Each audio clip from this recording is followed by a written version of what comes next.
Hello everyone, welcome back to our channel knowledge account. আজকে আমরা পড়ব জিকে সায়েন্স বুস্টার 17। দেখো, তার আগে আমাদের ক্লাসের শিডিউলটা এখানে রয়েছে। জিকে সায়েন্স বুস্টার সকাল 8টায় সুস্মিতা ম্যামের ক্লাস, ঠিক আছে? তো তোমরা যারা এখন আমাদের টেলিগ্রাম চ্যানেলটি জয়েন করোনি, টেলিগ্রাম চ্যানেলটি জয়েন করো, যাতে তোমাদের আপডেট পেতে সুবিধা হয়, ঠিক আছে? আর নিচে ডেসক্রিপশন বক্সে তার লিঙ্ক দেওয়া আছে। আচ্ছা, আর WBP কনস্টেবল মেন ইংলিশের ক্লাস কোর্সটা চলছে। তোমরা যারা এখন অবধি এনরোল করোনি, এনরোল করো। এখানে তোমরা বিভিন্ন ধরনের লাইভ ক্লাস, PDF, মক টেস্টের সুবিধা কিন্তু পেয়ে যাচ্ছ। তো চলো শুরু করি আজকের আমাদের প্রথম প্রশ্ন।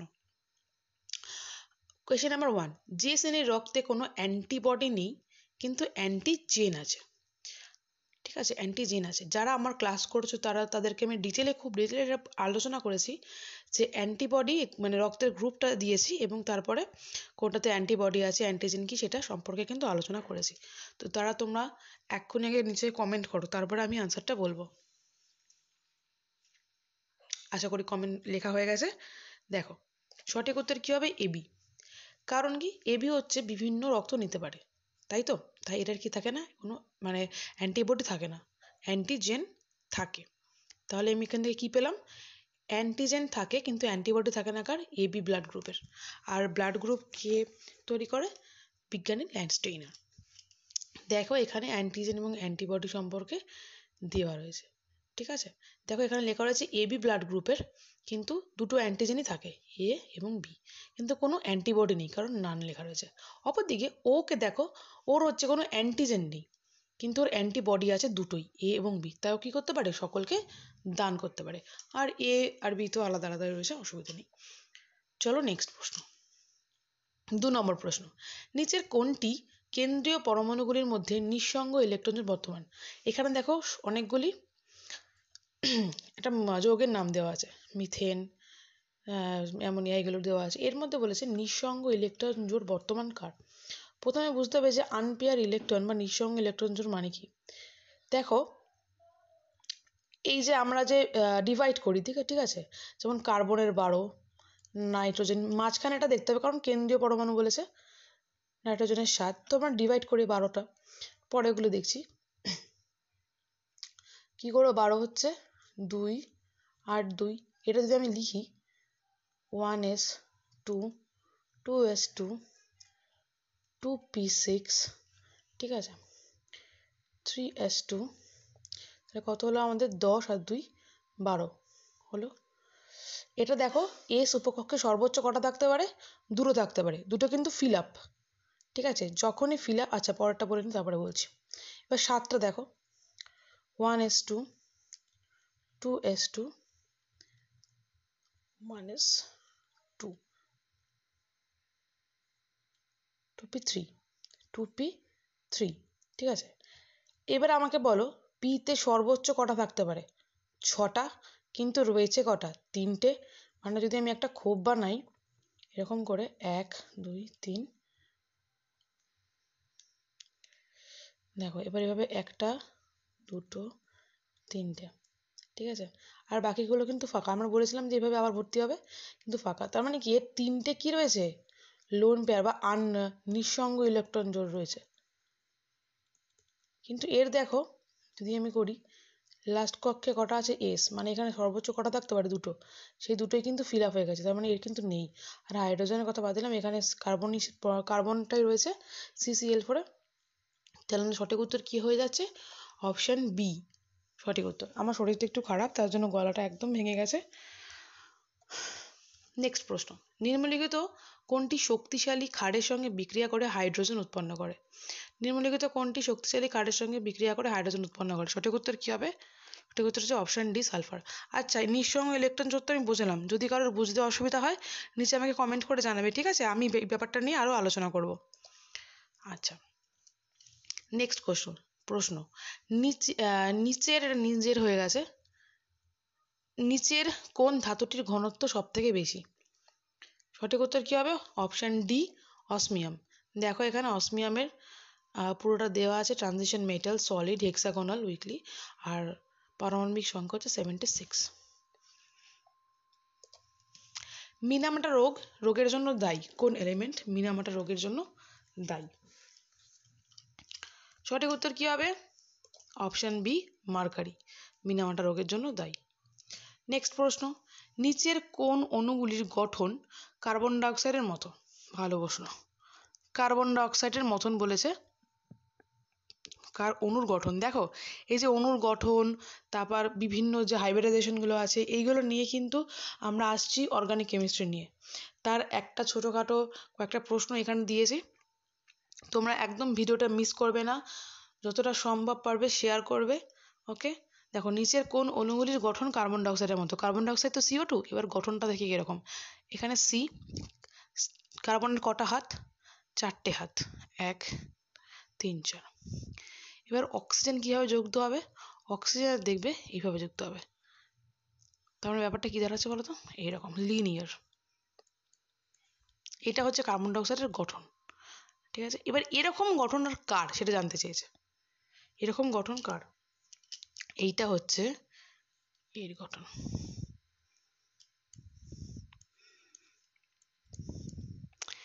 তাহলে কার? ইথিলিন। ইথিলিনের গঠন C2H2 এর গঠন কিরকম? একদম কার্বন ডাইঅক্সাইডের মতো। ওকে, নেক্সট প্রশ্ন, কোন পরমাণুটি প্যারাম্যাগনেটিক হবে? প্যারাম্যাগনেটিক কোন পরমাণুটি হবে? প্যারাম্যাগনেটিক মানে কি? যেটা চৌম্বক ক্ষেত্র দ্বারা আকৃষ্ট হয়, চৌম্বক ক্ষেত্র দ্বারা আকৃষ্ট হয় যেটা, সেটা হচ্ছে প্যারাম্যাগনেটিক। এটা তো বুঝলাম, কেন আকৃষ্ট হয় সেটা বুঝতে হবে আমাকে। চৌম্বক ক্ষেত্র দ্বারা কেন আকৃষ্ট হয়? দেখো এদের কি থাকে, এরা হচ্ছে সন্ধিগত মৌল হয়, ঠিক আছে। মানে লাস্ট কক্ষটা মানে ডি উপকক্ষটা কি থাকে? ফিল আপ অবস্থায় থাকে না, ঠিক আছে, অপূর্ণ অবস্থায় থাকে, তারা সন্ধিগত মৌল। তো সন্ধিগত মৌলের এই চৌম্বক ক্ষেত্রতে আকৃষ্ট হওয়ার প্রবণতা অর্থাৎ প্যারাম্যাগনেটিক ধর্মযুক্ত হয়। তাহলে এখানে সঠিক উত্তর কী হবে? Option D. জিঙ্কও কিন্তু ডি ব্লকের মৌল, কিন্তু এটা প্যারাম্যাগনেটিক নয়, এটা হচ্ছে কি ডায়াম্যাগনেটিক।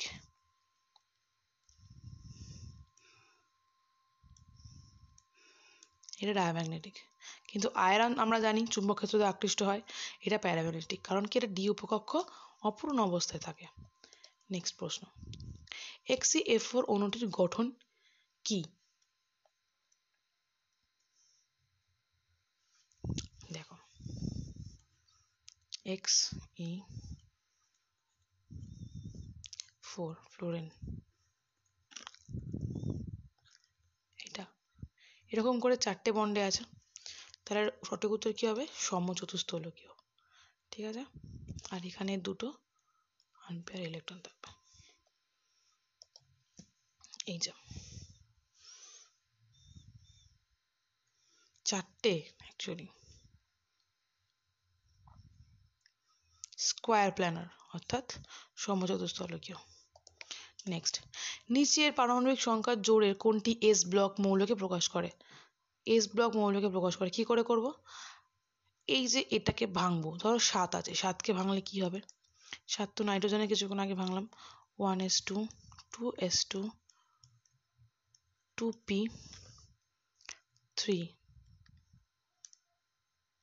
ঠিক আছে, 4 আর 3 7 হয়ে গেল। সঠিক উত্তর কোনটা হবে বললি তাহলে বলে দিচ্ছি। 3 নম্বরটা দেখি, 3-এ কি বলছে? 1s2 2s1, এটা হচ্ছে এস ব্লকে রয়েছে। তারপরে 12 রয়েছে, 1s2 2s2 2p6 3s2। তাহলে দেখো দুটো লাস্টে কি রয়েছে? এস ব্লকের মৌল। অপশান ডি হচ্ছে সঠিক উত্তর। তাহলে কি করে বার করলাম? এইভাবে বার করলাম, ঠিক আছে। এটা মার্স গ্যাস। মার্স গ্যাসের প্রধানত কি থাকে? মার্স গ্যাসের মধ্যে প্রধানত কি থাকে? মার্স গ্যাসের মধ্যে প্রধানত কি থাকে? মিথেন থাকে। তাহলে অপশান বি হচ্ছে সঠিক উত্তর। 11 নম্বর প্রশ্ন বলছে CH double bond CH double bond, এটা ট্রিপল বন্ড হবে, এটা ট্রিপল বন্ড হবে, এটা দেওয়া যাচ্ছিল না, ঠিক আছে। CH triple bond, C single bond, CH double bond CH2, এটার মধ্যে কার্বন কার্বন এক বন্ধনের সঙ্গে দুটি কার্বন পরমাণুর হাইব্রিডাইজেশন হলো। এটার মধ্যে এইটার আর এটার মধ্যে কি ধরনের হাইব্রিডাইজেশন সেটা জানতে চেয়েছে। দেখো কোনো অণুর মধ্যে আমরা হাইব্রিডাইজেশন কি করে বার করি? কি কি আছে আমাদের হাইব্রিডাইজেশন? sp, sp2, sp3, এ কটা তোমাদের জন্য ইম্পর্টেন্ট, বাকি আরও আছে sp, sp3d, sp3d2, sp2d2, এরকম অনেক কিছু আছে, ঠিক আছে? তো সেগুলো তোমাদের জন্য ইম্পর্টেন্ট নয়, দরকার নেই, আমরা শুধু এই অবধি শিখবো, এটা আমাদের দরকার নেই, পরীক্ষার জন্য এটা অতটা ইম্পর্টেন্ট নয়, অতটা জটিল প্রশ্ন আসবে না। এইটুকু জানবো এটা কিভাবে হয়। কার্বনের সঙ্গে যে বন্ধনীটা যুক্ত থাকবে তার উপর ডিপেন্ড করে হচ্ছে আমার হাইব্রিডাইজেশন হবে। বোঝা গেল? বোঝা গেল না? তাহলে একটু ডিটেলে ভেঙে বলি। ধরো কার্বনের তো 4টে হাত, এই সবগুলো কি সিঙ্গেল বন্ড? সিঙ্গেল বন্ড কিনা বলো? Single bond. তাহলে সিঙ্গেল বন্ড মানে কি? আমার সব 4টে বন্ধন আবদ্ধ রয়েছে। তাহলে কেন্দ্রীয় পরমাণুর সঙ্গে যে বন্ধন এখানে যে রয়েছে, ধরো এইচ রয়েছে, তার সঙ্গে একটা বন্ধনী দ্বারা যুক্ত রয়েছে, তাই তো? তাহলে সিঙ্গেল বন্ড। তখন আমি কি করব? এটা লিখব sp3। এবার দেখো, যদি ডবল বন্ডে যুক্ত থাকে, ঠিক আছে, তাহলে কটা রয়েছে? এখানে 2টো বন্ডে যুক্ত আছে, আর 2টো হাত রয়েছে ওর এখনো। কিন্তু কেন্দ্রীয় পরমাণুর সঙ্গে কটি বন্ডে যুক্ত আছে? কেন্দ্রীয় পরমাণুর সঙ্গে কটি বন্ধে যুক্ত আছে?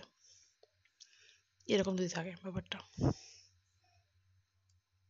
কেন্দ্রীয় পরমাণু যদি সঙ্গে 3টে বন্ডে যুক্ত থাকে, যদি ধরো 3টে বন্ডে, ধরো এখানে আমি লিখে দিলাম H2 বা কিছু একটা, যদি 3টে বন্ডে যুক্ত থাকে তাহলে আমার কি হবে?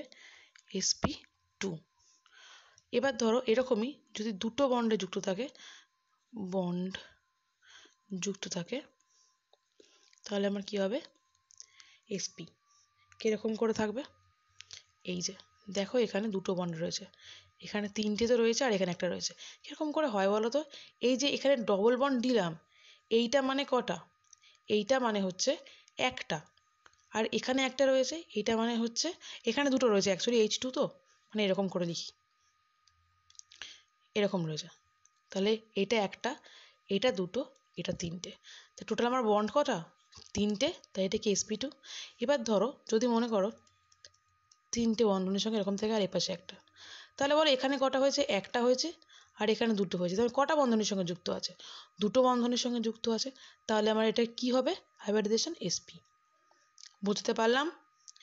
এইটা বন্ধনের সঙ্গে 4টের সঙ্গে যুক্ত আছে, তাই এটা sp3। এটা 3টের সঙ্গে আছে, তাই এটা sp2। এটা 3টে মানে 2টোর সঙ্গে আছে, তাই এটা sp। বুঝতে পেরেছো না পারোনি? আমাকে নিচে কমেন্ট করে জানাবে। এইগুলো নিয়ে বিস্তারিত আলোচনা হতে চলেছে তোমাদের পরীক্ষার আগেই। তাহলে এবার এইটা বলো, কি কি দেওয়া আছে? এখানে সিঙ্গেল বন্ড, এখানে ট্রিপল বন্ড, এখানে সিঙ্গেল বন্ড, এখানে ডবল বন্ড। এবার তোমরা বলো এই দুটোর মধ্যিখানে যে বন্ডটা আছে সেটা কি কি বন্ধনের সঙ্গে যুক্ত আছে? কি দেখালাম? এখানে একটা বন্ড, আর এখানে একটা বন্ড, তাহলে কি আমার হচ্ছে 2টো বন্ড। 2টো বন্ড মানে আমি কি বললাম এইমাত্র? sp। তাহলে আমার sp দেখি কোনটা আছে, এই যে এটা একটা হলো। সেকেন্ড ক্রাইটেরিয়াটা দেখি, দেখো এইটা বলেছে, তাই তো? এখানে কটা আছে বন্ধনীর সঙ্গে যুক্ত? এক বন্ধন, 2টো, ঠিক আছে, এটা একটা, হাইড্রোজেনের সঙ্গে একটা করে আছে অলরেডি, সেটা 2টো, আর এখানে একটা, 3টে। তার মানে কি দাঁড়াচ্ছে বলো তো? এইরকম কার্বনটাকে দিলাম, এখানে H, এখানে C, আর এখানে CH2, একটা, 2টো, 3টে, তাহলে আমার কি হবে? sp2। তাহলে সঠিক উত্তর কি দাঁড়াচ্ছে? Option C. বুঝতে পেরেছো কি বলেছি? দেখো এখানে ডবল বন্ড আছে মানে এটাকে আমি 2টো ধরবো না, কিন্তু ট্রিপল বন্ড আছে মানে 3টে ধরবো না। কিন্তু কেন্দ্রীয় পরমাণুর সঙ্গে কটা বন্ডে আটকে আছে এটা জিজ্ঞাসা করেছে। প্রত্যেকটাতে মনে রাখবে সিগমা বন্ড হচ্ছে একটা হবে, ঠিক আছে, আর একটা হচ্ছে পাই বন্ড হবে। আর পাই বন্ড সিগমা বন্ড একটাই থাকবে, পাই বন্ড অনেকগুলো হতে পারে, বা 3টে, মানে কার্বনের ক্ষেত্রে 2টো পাই বন্ড হতে পারে, সিগমা বন্ড একটাই থাকবে। তো দুটোকে মিলিয়ে আমরা কি বলবো? Single bond. মানে কাউন্ট করবো যখন হাইব্রিডাইজেশন বলবো তখন। কিন্তু না বুঝতে পারলে কমেন্ট করে জানাবে, আমি এই জিনিসটা আবার বোঝাবো। Next, CH3CO CH2 single bond CONH2 এই সংকেতটার আমার IUPAC নামকরণ বা নাম কি হবে, এই নামকরণটা কিন্তু শিখতে হবে। ঠিক আছে, দেখো কার্বনের সঙ্গে যখন কোনো আদার এলিমেন্ট যুক্ত থাকবে তখন থেকে আমার নাম্বারিংটা শুরু করতে হবে। তাহলে আমার ফার্স্ট কাজ কি হবে, নাম্বারিং। চলো এখান থেকে দেবো বলেছি, কার্বনের মাথায় দেবো 1 2 3 4। সেকেন্ডে আমাকে দেখতে হবে কটা হচ্ছে, কটা কার্বন হচ্ছে, তার বেসিসে নাম দিতে হবে কটা কার্বন হচ্ছে। এখানে কটা হয়েছে, এক্ষেত্রে 4টি, তার মানে এটা বিউট, সেটা আমার শিওর, তাই তো। এবার দেখো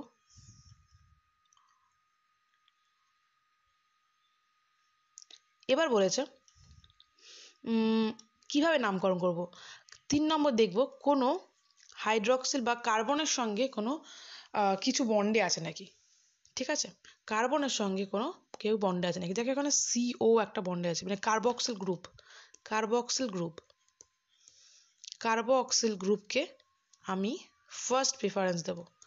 ফার্স্ট প্রেফারেন্স কাকে দেব, কার্বক্সিল গ্রুপকে, মানে যে গ্রুপটা থাকবে, শুধু কার্বক্সিল গ্রুপ এখানটাতে আছে, এই ক্ষেত্রে কার্বক্সিল গ্রুপ যেটা থাকবে সেটাকে ফার্স্ট প্রেফারেন্স দেবো। হলো, তাহলে প্রথম কি আমি করছি, নাম্বারিং করছি, তারপরে কটা হচ্ছে সেই হিসাবে লিখবো, তারপরে কার্বক্সিলকে ফার্স্ট প্রেফারেন্স দেবো, তারপরে পুরোটা লিখে দেবো। বোঝা গেল। প্রথমটা কি বলেছে দেখো, 1,3 ডাইঅক্স। প্রথম কথা হচ্ছে 1-এ এটা একসাথে হবে, এখানে আছে একটা, এটা আলাদাভাবে হবে না, এটা এটার সাথে, কারণ এটাকে আমি একসঙ্গে করেছি, তাই তো। এবার 3 বলেছে, 3-তে আছে, ঠিক আছে। 1 অ্যামিন, এটা হবেই না। তারপরে দেখো কি বলেছে, 4 কার্বোমাইল। যদি আমি এদিক থেকে করি নাম্বারিংটা, দেখো 1 2 3 4 এদিক থেকে করি, তাহলে এরকম হবে, কিন্তু এদিক থেকে হবে না তো, কারণ আমার যেটা যুক্ত থাকবে সেদিক থেকে হবে। তারপর বলছে 3 অক্সো বিউটানামাইড। 3 অক্সো মানে এটাকে বলেছিলাম কার্বক্সিল গ্রুপটাকে আমি আগে নামকরণ দেব, দিলাম। তারপর বিউটানামাইড মানে কি, 4টে আছে তাই বিউটানামাইড, বিউট। এবার নামাইড মানে কি, এটা এর মধ্যে কি যুক্ত আছে, অ্যামাইড যুক্ত আছে, তাই তো, NH2 গ্রুপ আছে। তাহলে এইটা কিন্তু আমার ঠিকঠাক মনে হচ্ছে, তাহলে সঠিক উত্তর এটাই হবে, অপশন সি। বোঝা গেল। ওকে চলো নেক্সট, F2C মানে CF2 কোনটির মনোমার। মনোমার কি, টেফলনের মনোমার হচ্ছে পলিটেট্রাফ্লুরোইথিলিন, এটা হচ্ছে এর মনোমার। মনোমার কথাটার মানে কি, এরকম অনেকগুলো পলিটেট্রাফ্লুরোইথিলিন দিয়ে তৈরি হয় হচ্ছে টেফলন। 14 নম্বর প্রশ্ন, উদ্ভিজ্জ তেল থেকে বনস্পতি ঘি তৈরিতে কোন গ্যাস ব্যবহার করা হয়। বনস্পতি ঘি বলেছে, দেখো এরকম ইউজেসগুলো কিন্তু খুব ভালো করে পড়বে, কারণ এরকম থেকে প্রশ্ন আসতে পারে। সঠিক উত্তর কী হবে, H2 হাইড্রোজেন। দেখো বনস্পতি ঘি কী জিনিস, এটা হচ্ছে হাইড্রোজেনেশন। বনস্পতি ঘি হাইড্রোজেনেশন নামক একটি প্রক্রিয়ার মাধ্যমে উদ্ভিজ্জ তেল থেকে তৈরি করা হয়। হাইড্রোজেন গ্যাস পাস করে এবং উদ্ভিজ্জ তেল অসম্পৃক্ত ফ্যাটি অ্যাসিড থাকে। তাহলে এই উদ্ভিদ থেকে যে তেলটা পাওয়া যায় সেখানে অসম্পৃক্ত ফ্যাটি অ্যাসিড থাকে। হাইড্রোজেনেশনের পর এটি স্যাচুরেটেড ফ্যাটি অ্যাসিডে পরিণত হয়ে বনস্পতি ঘি তৈরি করা। এটা জানলে, এই পয়েন্টটা একটু মনে রাখলে আমার এটা মনে রাখাটা সহজ হবে। নেক্সট, যখন সালফার রবার দিয়ে উত্তপ্ত করা হয়, তো সালফার রাবার দিয়ে উত্তপ্ত করা হয় তখন সেই প্রক্রিয়াটাকে কী বলে, মানে যে রাবারের প্রক্রিয়াতে যখন সালফার ইউজ করা হয় সেই প্রক্রিয়াটাকে কী বলে, সেটাকে বলা হয় ভলকানাইজেশন। এবার দেখো ভলকানাইজেশন কি, প্রাকৃতিক রবার উচ্চ তাপমাত্রায় নরম হয়ে যায় এবং কম তাপমাত্রায় ভঙ্গুর হয়। ঠিক আছে, যখন কম তাপমাত্রা দেবে তখন ভেঙে ভেঙে যাবে এবং উচ্চ জল শোষণ ক্ষমতা দেখায়। এটি অপলা দ্রাবকগুলিতে দ্রবণীয় এবং অক্সিডাইজিং এজেন্ট দ্বারা আক্রমণের জন্য অপ্রতিরোধী। এই ভৌত বৈশিষ্ট্যগুলি উন্নতির জন্য ভলকানাইজেশন একটি প্রক্রিয়া সম্পন্ন করা হয়। এই প্রক্রিয়া সালফারের সাথে কাঁচা রাবারের মিশ্রণ করানো হয় এবং 370 K থেকে 415 K এর মধ্যে একটি উপযুক্ত সংযোগ তাপমাত্রার মধ্যে গরম করা হয়। ভলকানাইজেশনে সালফার ডাবল বন্ডের প্রতিক্রিয়াশীল স্থানে ক্রস লিঙ্ক তৈরি করে এবং এইভাবে রাবার শক্ত হয়ে যায়। তাহলে কি হয়, রাবারটা বলছে যখন উচ্চ তাপমাত্রা দেওয়া হয় তখন নরম হয়ে যাচ্ছে, এদিকে যখন কম তাপমাত্রা দেওয়া হয়েছে তখন ভঙ্গুর হয়ে যাচ্ছে, তাহলে তো খুব সমস্যা। তাহলে কি করবে, তখন সালফারের সঙ্গে তাকে বিক্রিয়া করা হয়, অর্থাৎ কি করা হয়, ভলকানাইজেশন করা হয়। বোঝা গেল? এটাই হচ্ছে আসল কথা। 16 নম্বর প্রশ্ন, নিচের কোনটি প্রথম মানুষের তৈরি প্লাস্টিক? মানুষের তৈরি প্লাস্টিক প্রথম কোনটি? Option C, celluloid. সেলুলয়েড হলো মানুষের তৈরি প্রথম প্লাস্টিক। 17 নম্বর প্রশ্ন,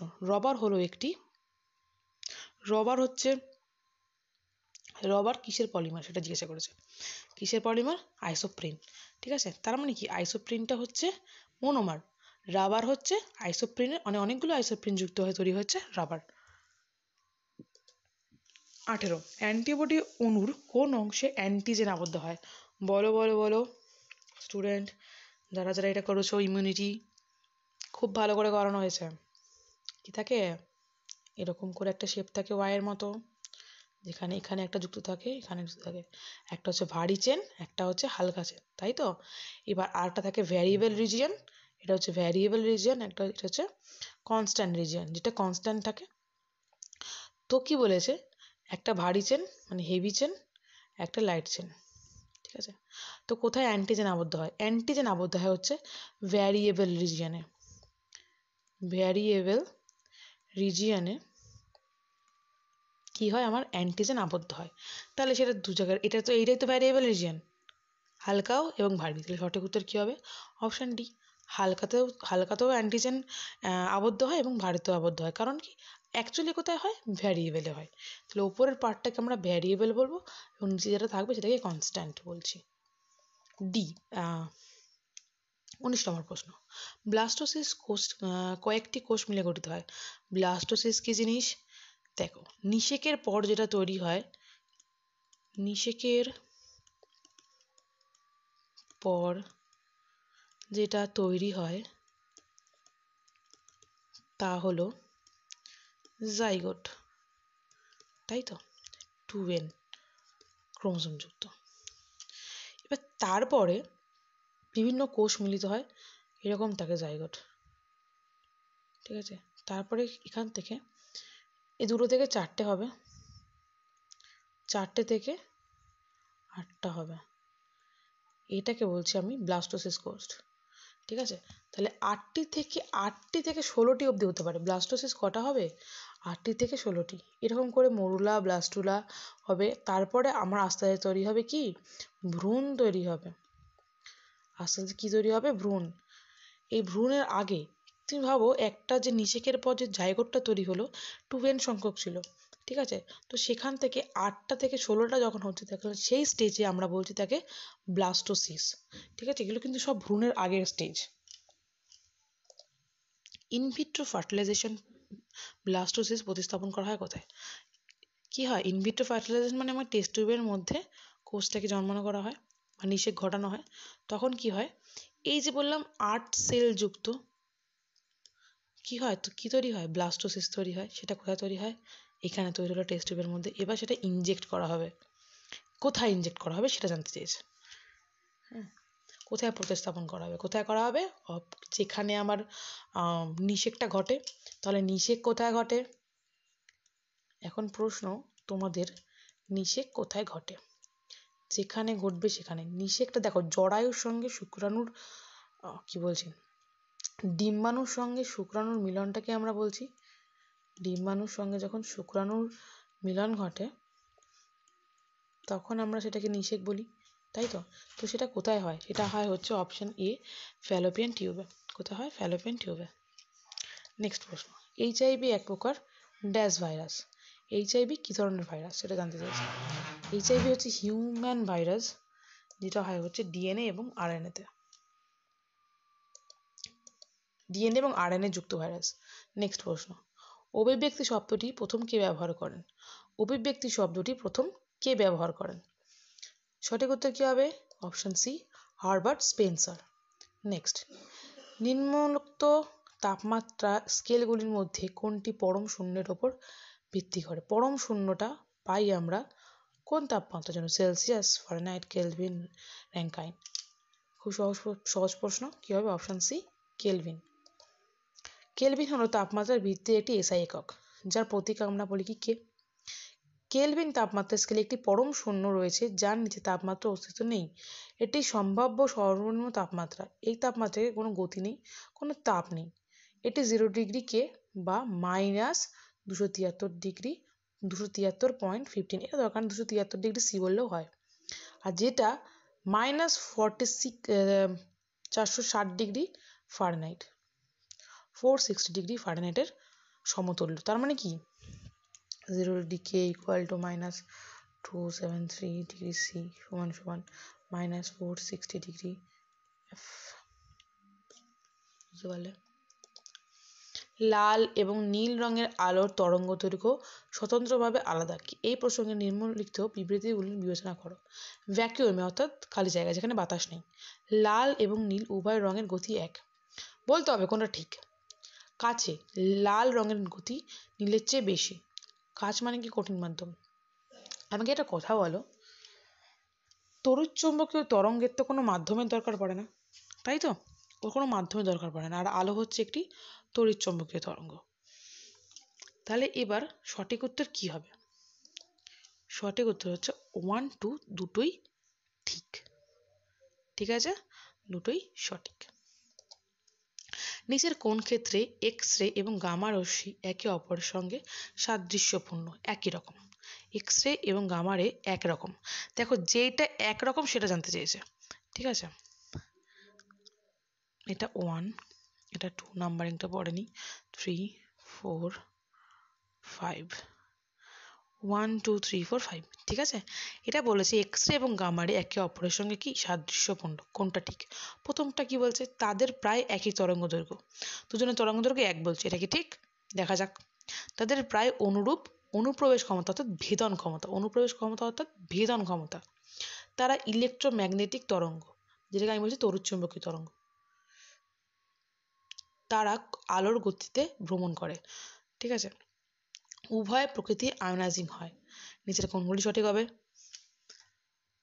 অপশন সি 1, 2, 3। কি বলছে? মানে তাদের তরঙ্গ দৈর্ঘ্য প্রায় সমান, মানে এক্স রে এবং গামার তরঙ্গ দৈর্ঘ্যটা কিন্তু সমান, ওয়েভলেন্থ। 2 কি বলছে? তাদের ভেদন ক্ষমতা প্রায় একই আছে। 3 নম্বর কি বলছে? তারা ইলেকট্রোম্যাগনেটিক তরঙ্গ, কিন্তু আলোর গতিতে তারা ভ্রমণ করে না। এখানেই শেষ, আজকে আমাদের প্রশ্ন শেষ। তো তোমরা যারা এখনো আমাদের চ্যানেলটি সাবস্ক্রাইব করোনি, তারা আমাদের চ্যানেলটি সাবস্ক্রাইব করো এবং ভিডিওটি ভালো লাগলে অবশ্যই লাইক, কমেন্ট, শেয়ার করো। Thank you.